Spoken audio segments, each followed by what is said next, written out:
Labdien, kolēģi un kolēģis! Man bija bišķiņ kauns dzirdēt, ka šeit bija troksnis zālē, kad runāja students apvienības pārstāve, runāja labi.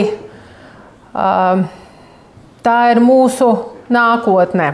Studenti ir cilvēki, kas apzinās izglītības vērtību.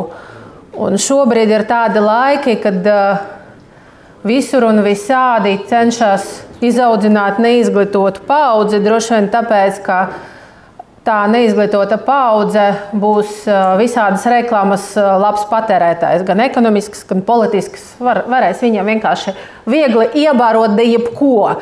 Un tā vara, kas būs izglītota, viņa izskatīsies vēl gudrākā neizglītoto cilvēku acīs. Tad šobrīd iet runa par studentiem un iet runa par Rīgas pilsētas prioritātēm. Vai mēs gribam kļūt par pilsētu, galvaspilsētu, kur brauc un paliek dzīvot un strādāt esošie studenti? Nu jau gadu, kā Jaunkundze tikko teica, studenti nāk uz domu, raksta, dara visu kaut ko. Viņi jau sākumā, 3 reizes, jūs esat nākuši uz domu, vairāk kārt ir griezušies uz komitejām, ir rakstījuši vēstuli bijušam vicemēram, nu jau tagad mēra kungam Vilnim Cirsim, savāca pietiekoši balsis manā Balss LV portālā, runāja tiešām ar katru frakciju, un mēs nedaram neko. Ja? Bišķiņ nākam viņam pretī. Es balsošu. Lūdzu, apvienot manus laikus. Līdz šim mēneša biļetēm, ko viņam ievesa, studenti tērēja vidēji no 5 līdz 8 eiro mēnesī. Nu jau gadu, ka viņam ir jātērē 15 eiro mēnesī. It kā visur ir inflācija, visur ir jāmaksā vairāk, lielākai daļai studenti, lai viņi mācās, palīdz vecāki. Tie vecāki vairāk strādā un vairāk palīdz saviem studentiem, vai ne? Vai tomēr nē? Vai tomēr tie studenti, ne visiem taču vecāki var palīdzēt. Daži izsitas, vienkārši viņi atbrauc no mazpilsētām, no laukiem. Viņam tiešām katrs eiro ir svarīgs. Es runāju tik skaļi, tāpēc, ka es pati mācījos tepat Rīgā, Latvijas universitātē ir mana alma mater. Ja, un es ļoti cienu un, var teikt, mīlu studentus. Tad, kad man bija biznesa, es labprāt ņēmu darbā studentus, tāpēc, ka viņi ir tie ambiciozi, kas maksās mums pensijas beigās. Man un jums arī. Tāpēc es aicinu nākt viņiem pretī visādā gadījumā.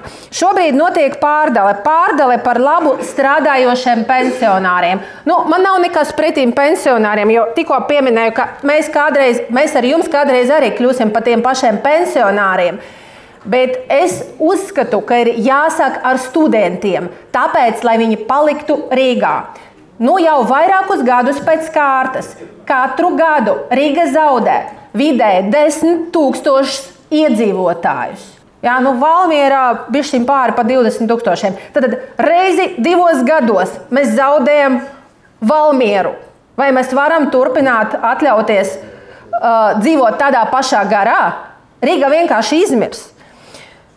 Rīgas satiksmes ienākumus pēc maniem datiem no studentiem ir palielinājušies par 66%, neskatoties uz reformām un visām pretīm nākšanām. Un 8000 studenti ir pazuduši no statistikas. Vienkārši viņus uzskata par tiem vienreizējiem biļetēm, viņus neuzskata kā studentus, kuri brauc. Viņi uzskaita kā jebkurus turistus, kas pērk vienreizējas biļetes.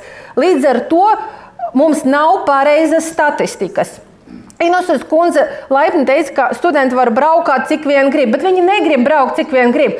Viņi gan studē, gan mācās parasti, jo viņiem ir jāizdzīvo. Viņiem jāizbrauc tur, kur viņiem jāizbrauc. Viņi negrib braukāt pa pilsētu tāpat vien.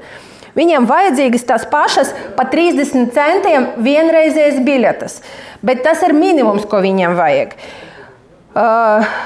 Īstenībā mums tāpat blakus ir pilsēta, tāda fantastiska pilsēta Jūrmalā. Viņiem tur ir bezmaksas transports. Mums ir jāiet Jūrmalas ceļā, es uzskatu, lai tie studenti, rīdzinieki, kas šeit šobrīd mācās, arī turpmāk paliek te dzīvot. Paldies par uzmanību un aicinu atbalstīt jebkuru iniciatīvu līdz pat bezmaksas transportam studentiem. Paldies!